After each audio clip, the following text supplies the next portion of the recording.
A letter released by UN human rights officials today blasted a new national security law in Hong Kong imposed 2 months ago by China.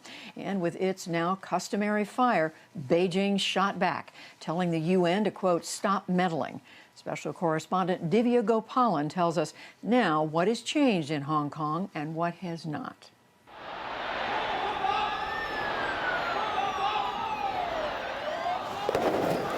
This is one of the few places where evidence of months of anti-government protests last year is still displayed openly.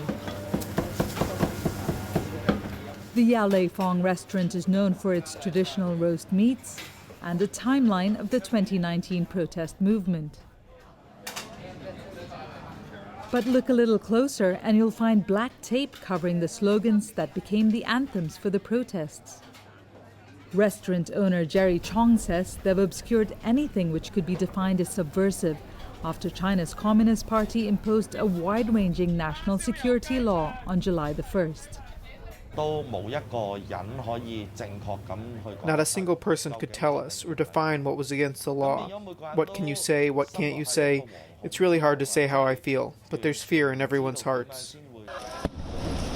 Beijing says the law is necessary to bring stability after months of sometimes violent anti-government protests last year. It targets crimes of secession, subversion, terrorism, and collusion with foreign powers. One of the leaders of the democracy movement here, activist Joshua Wong, says he is in the crosshairs of the law. He disbanded his pro-democracy political party hours before it came into effect. My life is in risk, and I'm not sure will the Hong Kong police knock on my door 5 a.m. in the morning, storm into my house, and to arrest me suddenly. Also raising fear, the newly set up Beijing-controlled security agency, which operates outside the city's legal system. Officers can investigate and extradite suspects to the communist-controlled courts of mainland China. There is a particular clause which in very rare circumstances will enable a case which occurs here to be transferred to the mainland for trial. Grenville Cross was Hong Kong's longest-serving chief prosecutor and is now an honorary professor at two of the city's top universities. Now, as I understand it, that will only happen extremely rarely and in very clearly defined circumstances, circumstances where Hong Kong itself is not able to handle the case. The law marks Beijing's full takeover of Hong Kong, which was promised 50 years of relative autonomy after the British handover in 1997. In response, the Trump administration removed the special trade and economic privileges granted to Hong Kong, saying it's now just like any other part of China. We have our independent legal systems. We have our independent currency. We are using common law as our legal system. The rule of law is still very different from China. Pro-Beijing legislative councillor Felix Chung, who represents the textile and garment industry, says the United States is complicit in stripping away the city's highly regarded international status.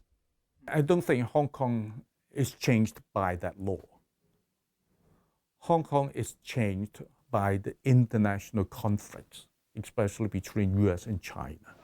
But according to the American Chamber of Commerce, the national security law is affecting the business environment. 40% of US companies surveyed had plans to move capital, assets or operations out of the city.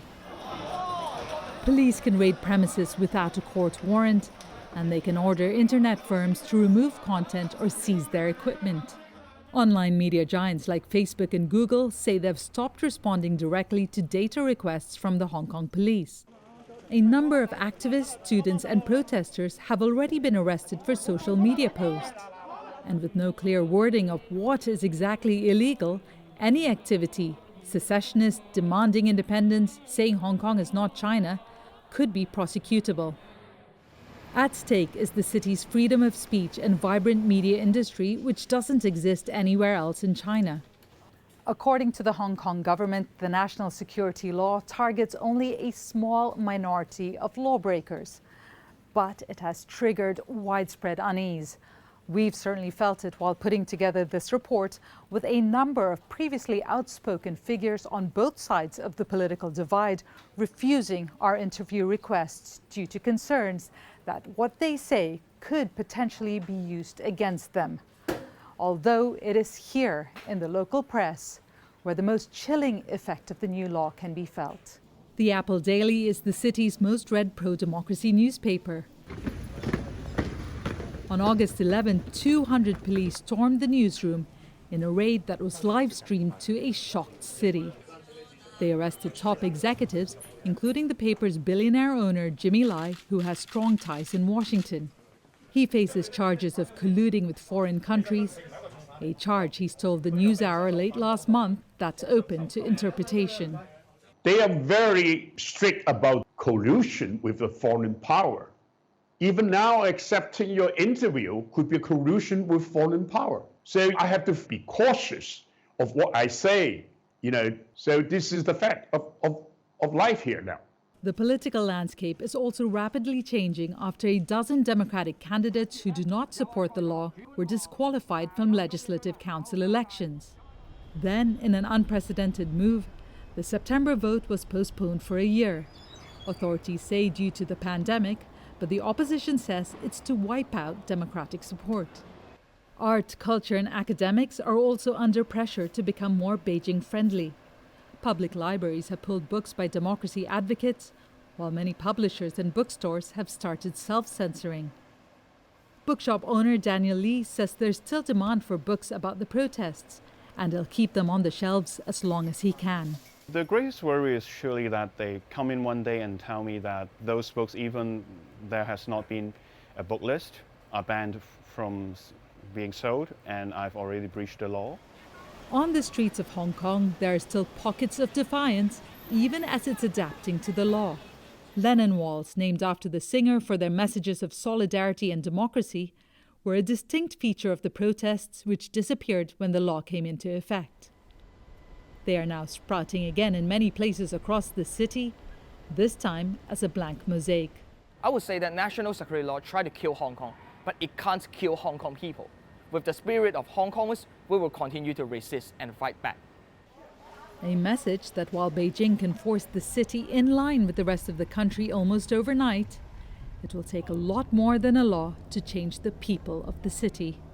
For the PBS NewsHour, I'm Divya Gopalan in Hong Kong.